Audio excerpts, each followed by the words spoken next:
ভাত খাওয়ার সময় ভিডিও করব মনেই থাকে না, কোন অর্ধেক ভাত আমার খাওয়াই হয়ে গেছে। সেই সময়ই মনে পড়ে গেল একটু ভিডিও না করলে হয়, আমি ভাত খাচ্ছি দুপুরবেলা। এই দেখেন, এগুলা কী শাক জানেন? এগুলান ছ্যাঞ্চি শাক। এই নদীর ধারে, পুকুরের ধারে, বিলে, ক্ষেত খামারে হয় এগুলো শাক। সেই শাক যার নাম ছ্যাঞ্চি শাক। এখন আপনারা কে কী নামে ডাকেন। এই ছ্যাঞ্চি শাক নিছি, 1 প্লেট গরম ভাত নিছি, আর একটা মাত্র ডালের বড়া নিছি। এখন এগুলো দিয়েই ভাত খাবো। খাইতে তো সেই স্বাদ ছ্যাঞ্চি শাকের ভেজে দিয়ে ভাত, সঙ্গে একটা শুকনা মরিচ ভেজে নিছি। এই যে এইভাবে ভাতটা মাখালাম, আর এই যে শুকনা মরিচ দিয়ে শাক দিয়ে ভাত মাখিয়ে একটুখানি ডালের বড়া নিয়ে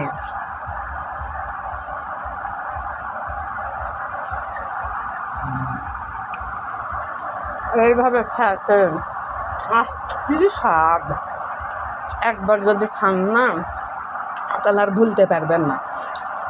আমাদের গ্রামের যে ক্ষেত পাগারে যেগুলো শাক হয়, সেগুলো যে এত স্বাদ তা বলা যাবে না।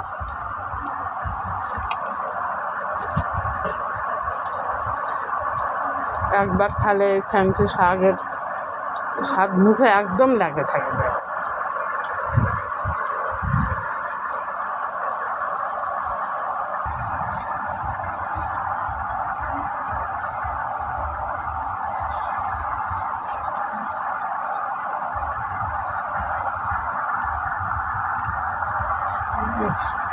এত স্বাদ পাচ্ছি খায়, আপনারা না খেলে বুঝবেন না সেই স্বাদের স্বাদ। শাকের ভাজি আর সঙ্গে এরকম একটা ডালের বড়া দিয়ে ভাত খেতে যায় এত স্বাদ।